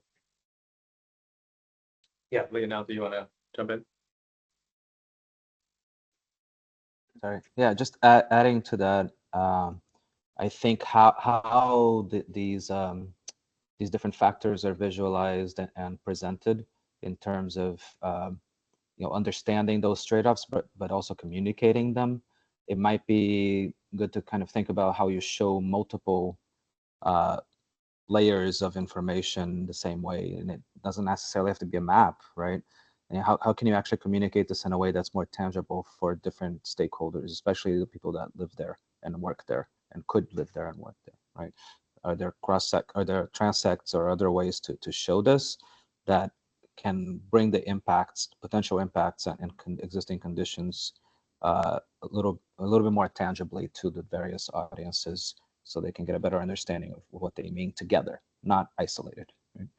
That would be a good way to consider this. I guess I'd also have in terms of implementation of it, there's a continued engagement, not that like once initial community engagement is finished that, oh, now we build it out and then we don't actually talk to the community again, but there's kind of frequent touch points to let folks know what's going on, like what I guess if there's any delays or changes to the plan, it's apparent. I would chime in quickly to say that the idea of trade-offs in particular, that's something we really envision focusing on as public workshop 3. Like we want to bring the idea, not the idea, but to have folks explore the real trade-offs that are being considered as a part of this master planning process to the public in a way that's really tangible and tied to sort of the impacts and outcomes of the project. And so I think that's, to me, that's very in line with how we're thinking about the engagement. We think it's a critical part to bring folks into that conversation. Just some things that can frame this is New York City has a net zero commitment that has by 80% has to be reached by 2050. New York City climate budgeting would make sure that every New York City dollar spent goes towards our net zero commitment. And the New York State has a law called the Carbon Leadership and Community Protection Act that was passed in 2019 that requires the state to adopt measures that would put us on a pathway to reduce statewide greenhouse gas emissions by at least 40% by 2030 and at least 85% by 2050. And we're falling short of those goals. And then I think everybody that I've talked to that I have in some of these notes wants to see electrification of ferries, of getting the cars. There's a whole parking lot on that map next to the cruise ship terminal that's just for cars for people going on the cruise. And we can get them to the cruise ship in many other ways besides them clogging the streets and then parking there on empty space that has a lot more value. So the electric ferries, electric shipping, and getting the trucks off the street, and possibly, the one place that people did talk about putting housing was covering the BQE on Hick Street, where Robert Moses dug the trench, because people want to get rid of the BQE anyway and the emissions. And so I think that's the one place I've heard people being okay with putting housing, but if not on the waterfront, it'd be in between places that were already raised by Robert Moses. I don't know what a successful process looks like because I've never been in one that's part of this city. And I want that to be the statement maybe that I make, is that show me a successful process that the city has held so that we can know the standard of what success looks like. Well, Water Alliance cannot say enough about the process for the FIDI Seaport climate resilience. That is absolutely excellent, and I would say that's a model. Great. Yep. Can you tell us why it was so great? I think actually.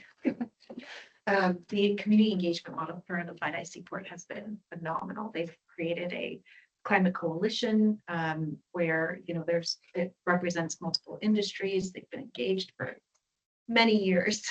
And they have different committees as a part of the coalition as well. And there's a maritime committee that is meeting particularly about the FIDC part. They also engage young people. So there was a Harvard School initiative with Capstone. It's holistic. It's very purposeful. They meet several times a year to provide updates on planning and design. And it's Data-based and research-based. yes, that's That's the key and very transparent. But the data and the research and the ultimate why is clearly understood by everybody. What I think people should understand about what's happened in Red Hook, I've been only a resident for 20 years, so I can't imagine what happened before I was there. But that there's been historic disinvestment in community organizing in this neighborhood. There is not a neighborhood association like the Cobble Hill Association, so we don't have an advocate. We had somebody that had a nonprofit that was a one-man show named John McGettrick that sort of was the self-selected mayor that until he left held a lot of grip on this neighborhood. And so there are lots of different nonprofits that like help certain communities and pockets, but there's not one encompassing representation. And over years, developers and city agencies have come in and have a strategy to be divisive and have pinned people that live in what we call the front and the back against each other. And so there is also mistrust within the neighborhood that is created by outside influences. And I think that part of this process, if you're talking about what would happen in FIDA, which sounds amazing, is helping create that structure for this neighborhood, because this neighborhood has never been able to do it for itself because of the inequities and the disadvantaged community of so many issues that we face. We have reached 9 of the 9 state disadvantaged community workers for Justice 40 and 7 of the 9 for the federal level. So we have multiple environmental issues that are impacting this community that are not being addressed. And they're not being addressed as part of this process either. And so I think creating a space and a community space like you're talking about would be really beneficial for this neighborhood and funds to do it, because I think that also because we've had so much happen to it, everybody has burnout, especially after Hurricane Sandy and then COVID, is because you keep asking the people that do have the time to be volunteers, and then the disadvantaged communities don't have time to actually participate in it because of the many things that we're facing right now. Like NYCHA is still under construction on a daily basis from Sandy. And we live next to jackhammering and lots of crazy stuff 12 years later. And they've never, like many people haven't lived, known Red Hook in a different way, besides NYCHA being under construction. And it took Sandy for actually that funding to come through to do the work, because otherwise it was underfunded. And people were living in mold and squalor.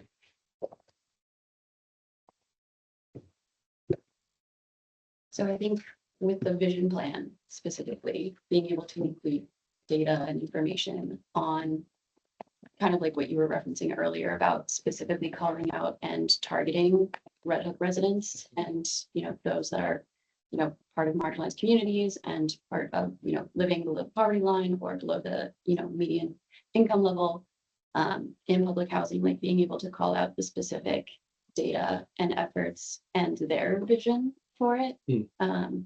And not just averaging, all of the public workshops together. Yep. And then maybe also laying out a vision for that continued engagement based on the FIDIC port model, and how that, will operate if there's, funding for public engagement from Red Hook community residents, things like that.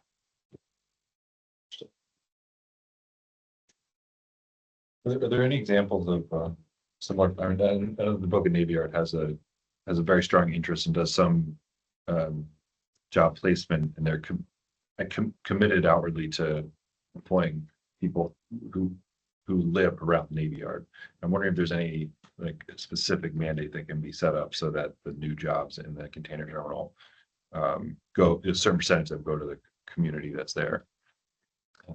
Yeah, I mean, that's something we can look into. Offhand, I don't know if it's something that can be mandated. I know there's often sort of voluntary targets that, companies or businesses set, but we can take that back to the team, and I can also raise that there's an advisory group that's focused on sort of workforce and small business development. And so we could raise it there as well. It could even be like a lease term.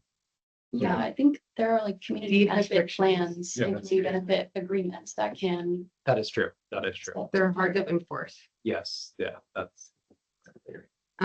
But there is no teeth to this process right now. So there's these politicians will not be here in 20 years when this process is over and this is moving forward. And so who will be accountable to this neighborhood and to these people that want to do this? So I think that there needs to be a mechanism for that accountability. I would like to say with one thing that it would be great if there somebody from the Brooklyn Navy Yard that is participating in this process, because they can tell us some of the pros and cons of developing that site, which would be interesting. Is there? There's not someone from the Blue Navy Yard is not on the task force itself. Or on But they're all part of the advisory. advisory groups. Okay, it'd be interesting, I think, for us to help guide us as well. That's why I was interested in talking to the other advisory groups. And also, I mean, is the new lab model profitable? That I don't know offhand, but Because that's innovation and research and jobs, and a really interesting path forward for the future of Brooklyn that I think can be expanded on, because I know for now that there's a wait list to get in, so, but if it's not making money, that's a different story. But I know that people are dying, not dying, but are really excited about getting in there.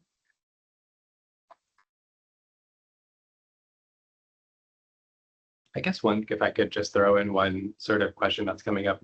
And I don't want to downplay the process at all, but I'm a planner, I lead community process. I think it's incredibly valuable and important and can be just as important, if not more of the outcome. But I'm just wondering, given that you all are the sort of waterfront resiliency and EJ advisory group, as it relates to the physical site, are there specific things that you want to call out or mention, or just, on thinking about like the resulting master plan and sort of preferred site plan at the end of this process? Are there things related to sort of the physical environment, built environment, that you want to sort of flag in this early conversation? Well, in my experience in working in the container terminals, that it's currently underpowered. So that, to the earlier point, All of Red Hook is underpowered. We have brownouts on a pretty regular basis. our small aquaculture facility, wasn't enough electricity to run that, so that there's not, so that's one consideration. But also, I don't know how nature-based infrastructure or peer construction in a way that allows for the nature-based solutions to also thrive along the waterfront be definitely a priority for Billion Oyster project. They've done some of that work in Bridge Park, as you all would be into that also. And then if there is public access, having that be a way, having that be done in a way that allows for school groups to meet on the water's edge and directly access Buttermilk Channel there. Yeah, I'd be interested if you could get data from Con Edison about the power grid, how many brownouts there are a year and how many transformers have blown, and those sort of data points about, because I think I think that's important part of how much do we have to upgrade to make some of these things that we want to happen here. And so, but also outlining the current issues that residents live with. And whether the electric utilities are nicer to are part of this conversation, or planning on being part of this conversation in the planning process. I think it's not starting not.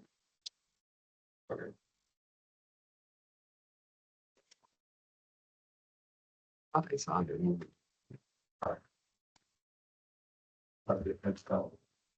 Well, is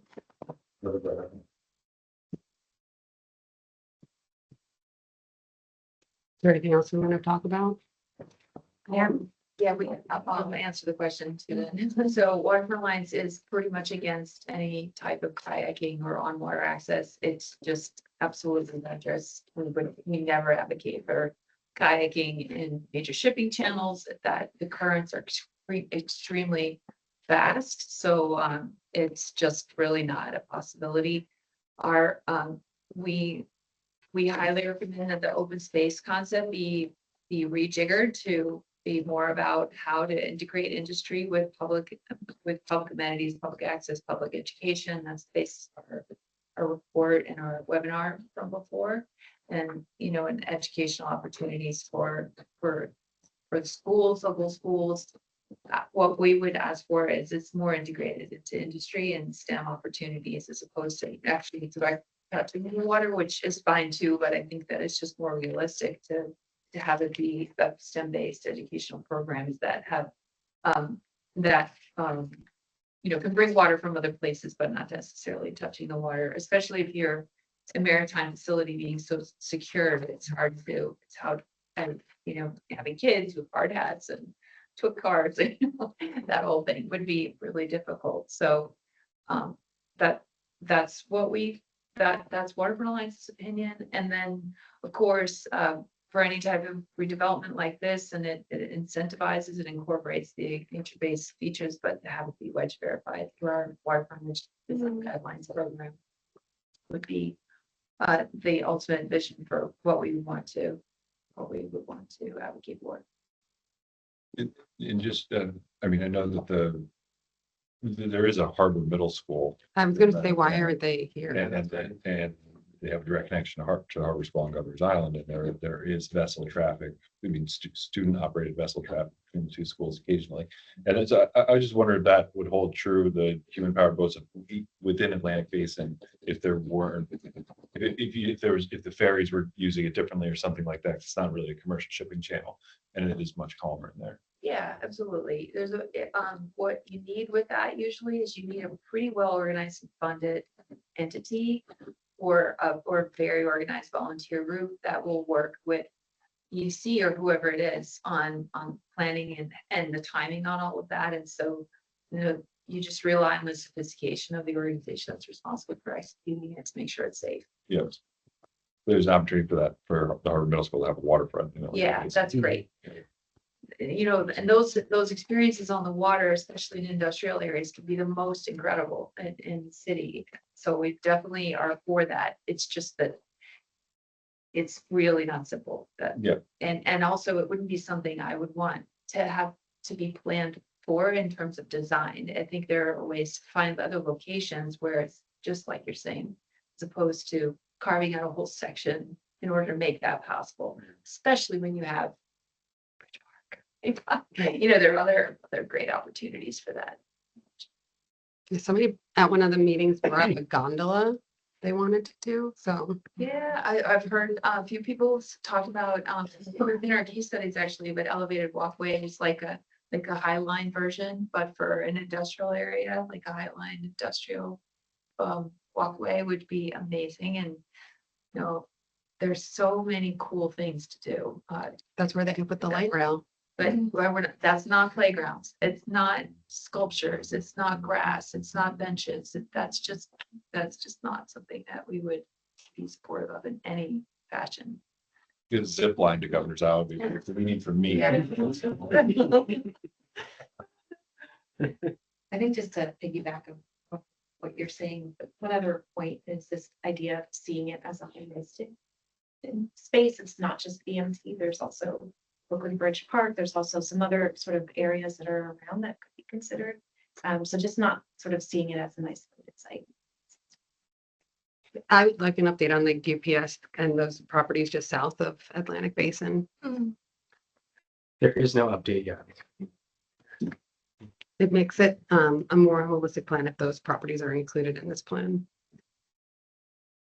Yeah, I would say a sort of explicit stated goal of the city in this process is to think about neighborhood integration, and that's a really core part of what the planning team is going to be looking at as part of as we move through the process. And so just elevating that point, something we're looking into.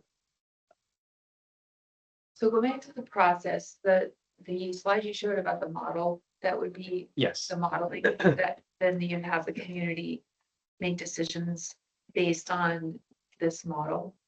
So our only point on that would be that it's just so important to, I think, review with the advisory groups and the task force what the data is that goes into creating a model, because junk in, junk out kind of thing. And so you can't expect the community to really know where they want things to go without the right data. If the assumption is the model encapsulates and then interprets the data that is based on all of the feedback you've just said and the priorities that Jim Sun just communicated, then that would work. But if not, then it's not gonna produce Yeah. the results you want. Absolutely. Just to expand, I think as we develop the game and develop the site planning exercise, it's going to be absolutely rooted in analysis. And that is sort of like the core function, is to have it reflect the analysis of the master planning process, have people actually engage with the trade-offs,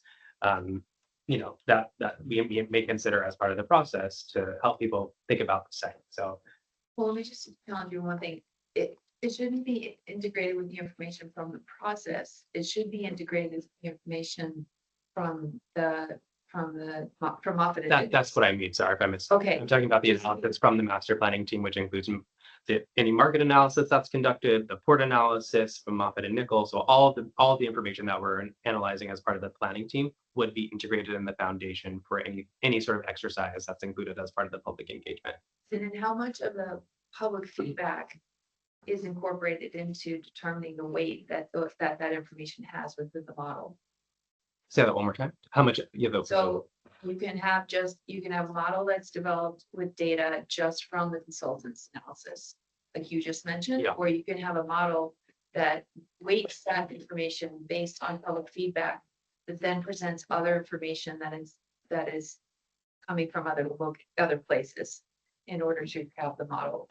Yeah, so I think if I'm understanding your question correctly, I think the process you're describing is sort of the role of the task force, is to take, both the planning analysis and all that technical information, take what they're hearing from the public and this set of public workshops, and then use all of that to sort of inform decision making as it relates to the site. And I'm trying to ask you more specifically about the data that goes into the model, not necessarily that.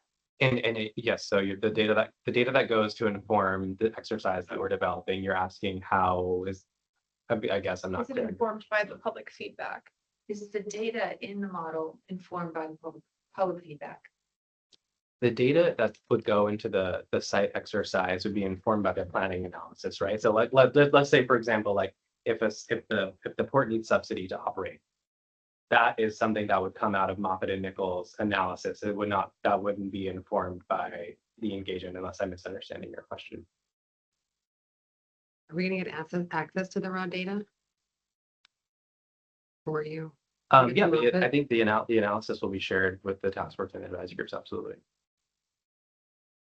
And is it looking at future projections? Will the data be incorporating future projections of the site as well? That's a question I can take back to the planning team if you're trying to understand sort of the specifics of the market analysis. Okay, Yeah. Understood. Yeah. And if data about presumed subsidy is included in the model, then I think you would have to do an analysis of different land use scenarios to produce different types of revenue over time. And that would have to be incorporated into the model, as opposed to it have to go beyond what he was just saying before, which was that this baseline of there's a baseline plus of what would be maritime. But it would seem to me that if you're assuming there's going to be a subsidy in that, there are many different scenarios where subsidies play different roles, and all of that would have to be incorporated into the model. It can't be just a steady state subsidy. Plus, the other part of the subsidy is that if there's an assumption that the only viable long-term subsidy comes from revenue generated from a housing complex of some kind, similar to the Brooklyn Bridge Park model, then that may not be a correct assumption. And hopefully Moffitt and Nichols is looking at what different land use scenarios would potentially create for a subsidy or a revenue model that is a maritime based, and an industrial electrification cruise ship model based revenue source, as opposed to a housing revenue source. So how the subsidy is incorporated into the model really depends on these assumptions that are being made. And then if there need to be many different scenarios for subsidies built within the model. Understood. Okay. Yeah.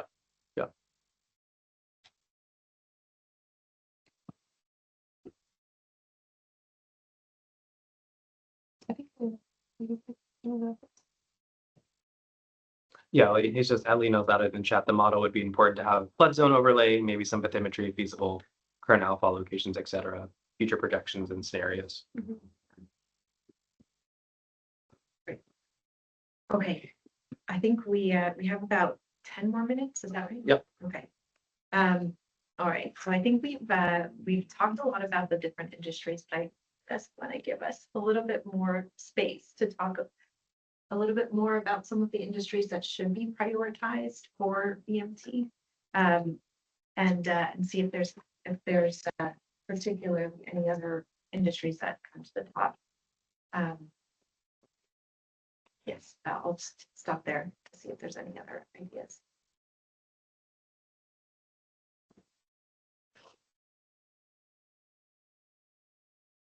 I'll take the silence as we're good with the ones that we've got.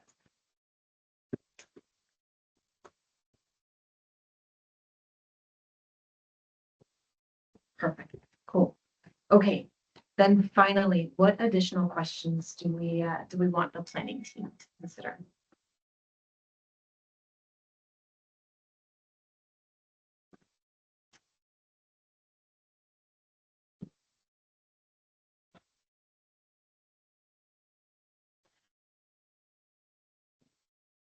And so speaking from the NYC Climate Justice Hub perspective, we're a partnership between CUNY and NEJA.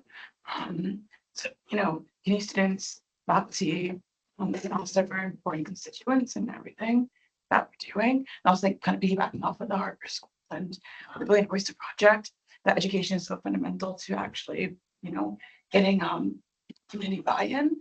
So I guess something that I'd ask is both in the sort of planning process, during the build-up phase and post-production, so to speak, it's just how do we engage youth and educate youth, and so that like you said, I think this process is probably going to, like the actual build-up out, will probably take another 20 years, and all the elected officials will be out of the office by then.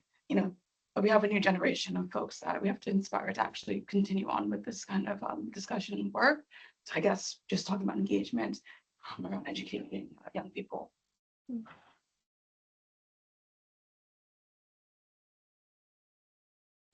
I don't know if I should already know this, so sorry if that's the case, but is there going to be a Brooklyn Bridge Park Corporation or Trust for Government Island or the Navy Yard Development Corporation? Is the expectation that there's going to be a city appointed nonprofit to?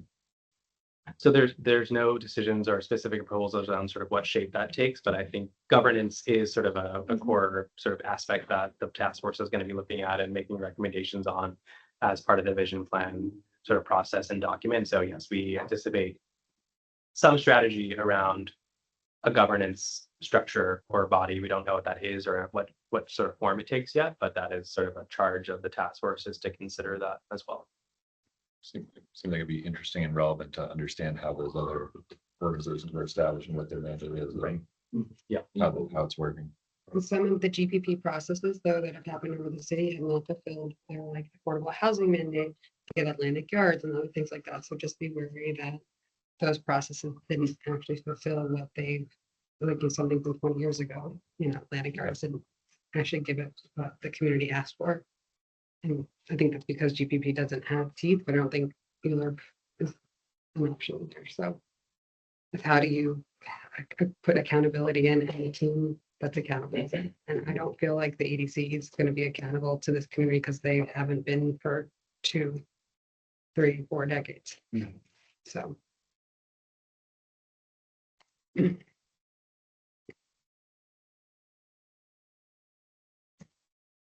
I kind of want to elevate what was said here about youth engagement and youth education. I feel like, especially if one of the industries that we would really like to see more emphasis being placed on is the maritime.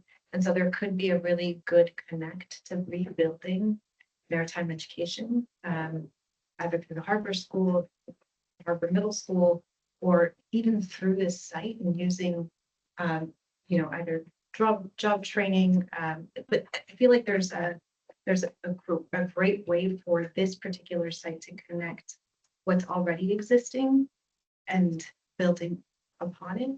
And I would would ask that that would be something that could. In the current site operators our school students do hard hat tours of the site and like job shadowing, all that stuff is possible in a secure work facility.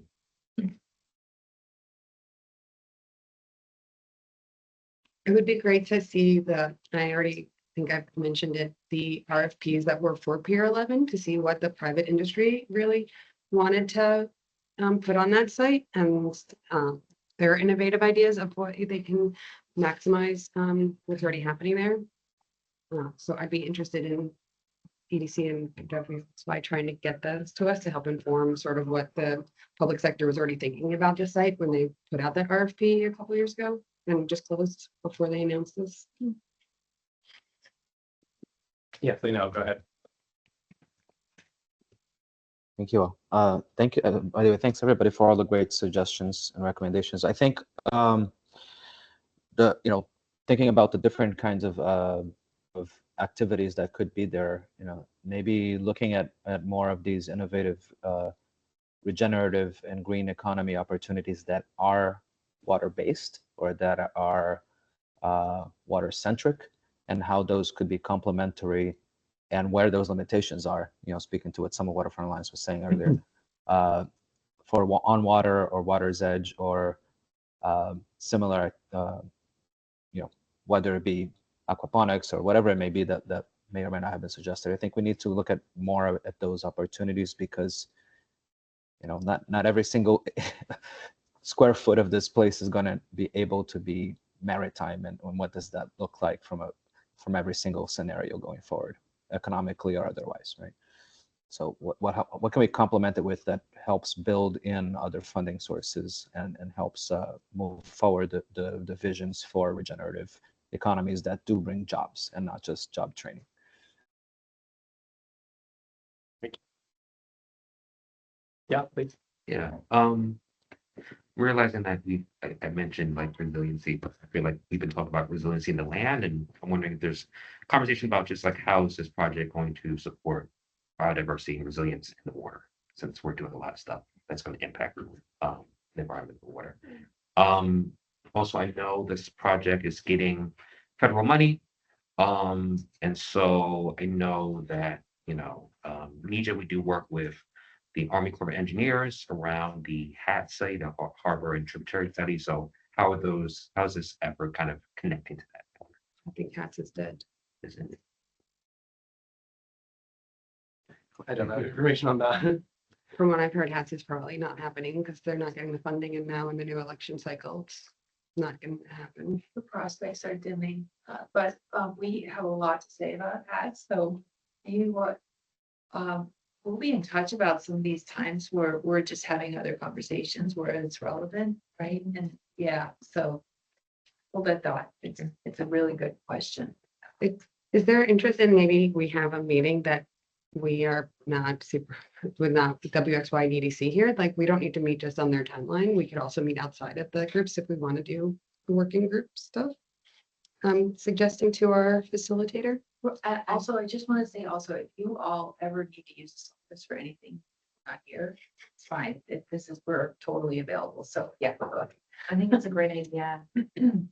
and I hope that's okay. Yes, you all are free to organize as you wish. We're making these 3 specific opportunities for all the advisory groups, but beyond that, you all are open to. I feel like there's a lot of information information sharing that we can provide with each other just to be more informed and so totally agree and happy to send out a couple of dates and times that might work. And our office, if you really have anything you need to meet, you can use our office for it, please do. We're for any topic, this is open. We want to make sure people know about it. We're listed as one of those free nonprofit sites on the New York Nonprofit Coordinating Committee website, and nobody's ever taken us up on it. Okay, we've just got a few minutes left. Should I move on to the next steps? I think someone dropped something in the chat. Oh. Maybe. No, don't worry about it. I was just reiterating something that Nija said following up my comment.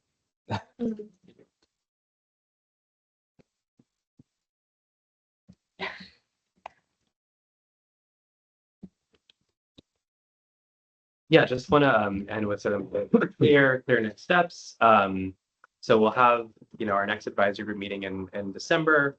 I think we're going to recap some of the takeaways from this call. There'll be additional process updates. At that point, we should be near the second public workshop, depending on the timing. So I want to bring that to you.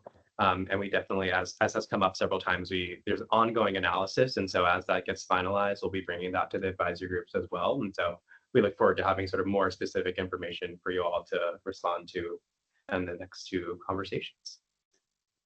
Just for your awareness, there's been ongoing tours. We've been having public site tours. Like, as I said, there's going to be this engagement summary capturing everything that we've heard to date, coming out in the next couple of weeks, hopefully.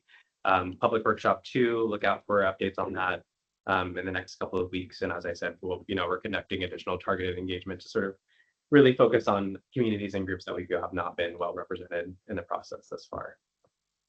Are you going to adjust your presentation when engaging them? We don't have a set presentation for that yet, but we will. This is a very iterative process. So the more that we learn and the more analysis that's conducted, we'll be updating materials throughout. So, great. Yeah. And then just as the next step for us, we'll send out an email just thanking everyone for coming and we'll suggest a couple dates. Hey, thank you everyone for joining. We appreciate it. Thanks for having us. Thank you. Bye. We should definitely talk about that. That's my passion. Thank you. So do it on this site and you get the money for the city. And partner, I can- you know, we get the grant, the entire Edison on the- And